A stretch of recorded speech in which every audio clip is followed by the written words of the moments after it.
first, we've been riding another ultimate classic bike ride. The bike specialists up in Sheffield have a massive stable of ridiculously exotic machinery from the last 50 to 60 years of motorcycling.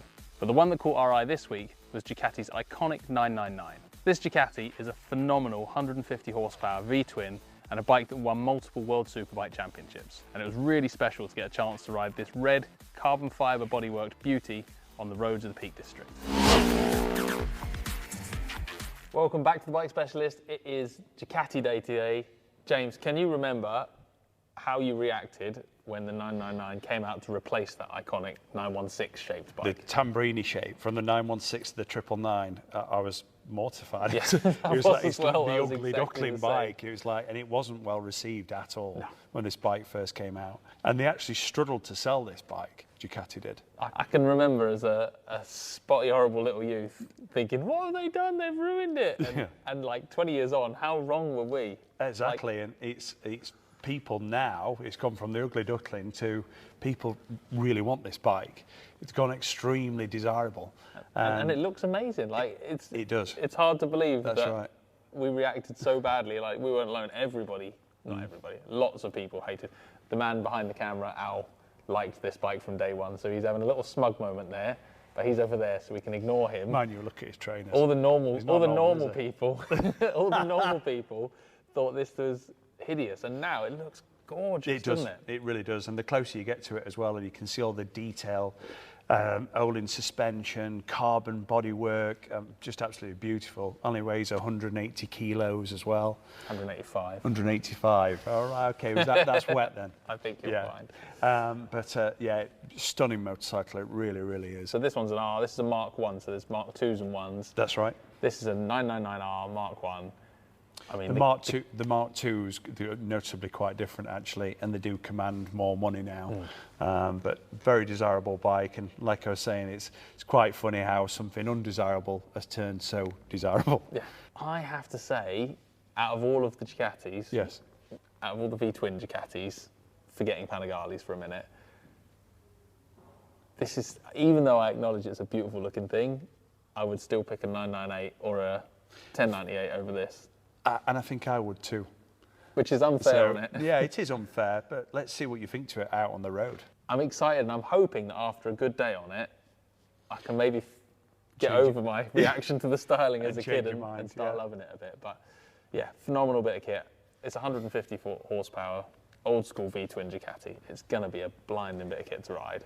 It's the thinking man's V-twin Ducati. Definitely. Absolutely. Couldn't agree more. Neither of us are thinking then. Come on, 999, here's your chance to shine. Let's get out and send it. Let's do it.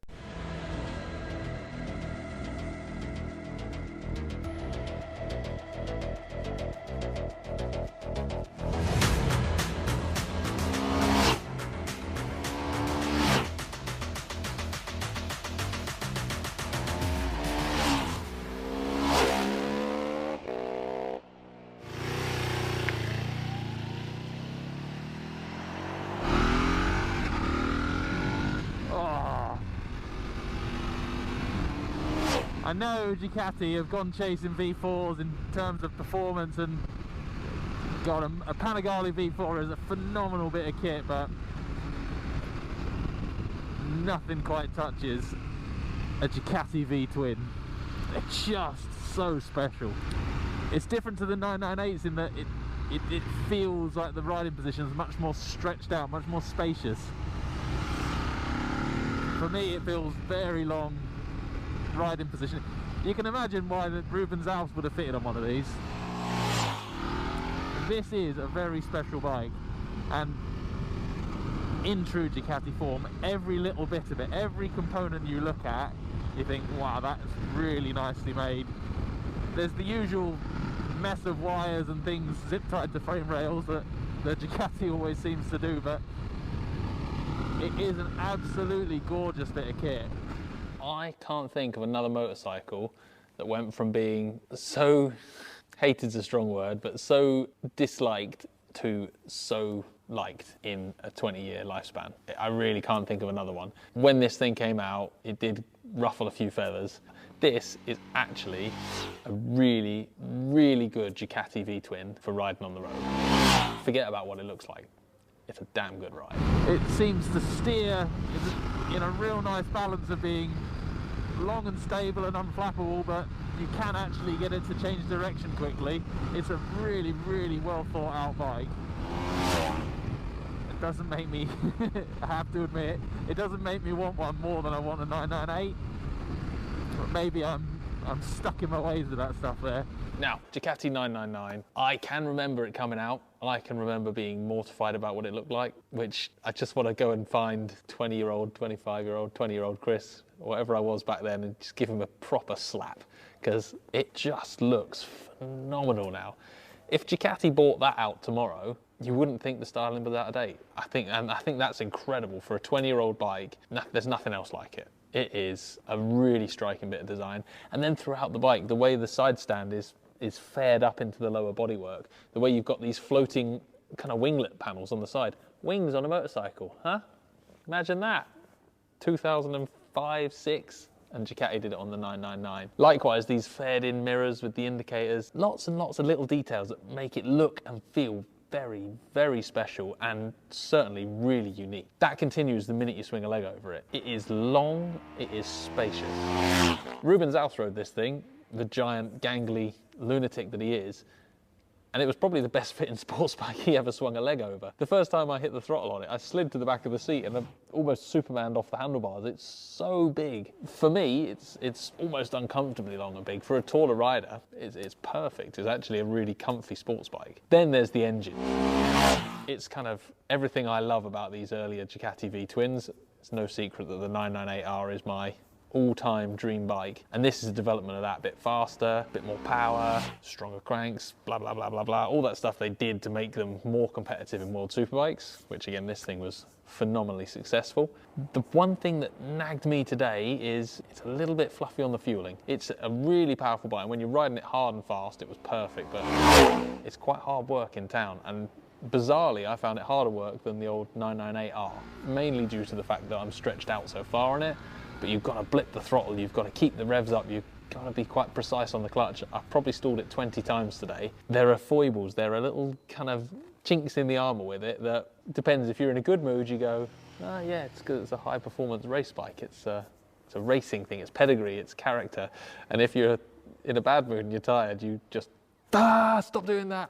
So it all depends on your outlook on life. If you're a happy person, you'll learn to love its little funny issues that it has. And hey, that's what makes it a high-performance, exotic Italian sports bike. Whizzing around on the road, it is long. It is a kind of slack-feeling bike. It doesn't feel like a 600 of the same era, but it kind of flows through the bends. And in all honesty, from this point onwards, I feel like the engines completely dominated the Ducati V-twins.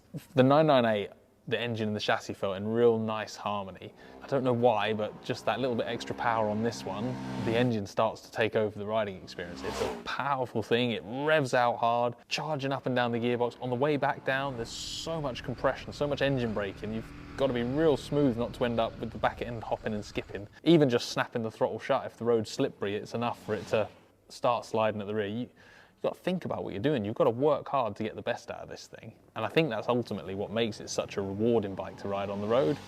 It doesn't do stuff for you. It doesn't cuddle you and go, there, it's all right.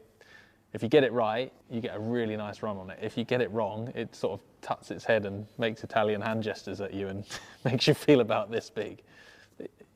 It's kind of special in that way. You've got to watch your speed. These things, they're so low revving, they sound so muted compared to a screaming 4, that when you're charging along, you go fast and you expect it. But when you just purr along up and down the gears, cruising somewhere, you look down, you always, if not over the speed limit, then very close to being over it. It just runs away with you. It's a deceptively quick motorcycle. I actually really like the 999R. It's probably a more striking and more beautiful piece of design for me than the 998. In a lot of ways, apart from, for me, the riding position and the fueling, it's a better road bike. It's a development of the bike that I love, and it is measurably better in nearly every way. If you're into motorcycles as works of art, as beautiful things to look at in your living room, this this has to be at the top of the list. This is an absolutely breathtaking bit of design. There's not been much like it before or since. If you're into riding Italian V-twins on the road and you're quite tall, likewise, big roomy bike this one, and a phenomenal thing to ride on the road. It is better in pretty much every way than the 998R it replaced, but I'd still have a 998, sorry. We told you that Ducati was pretty.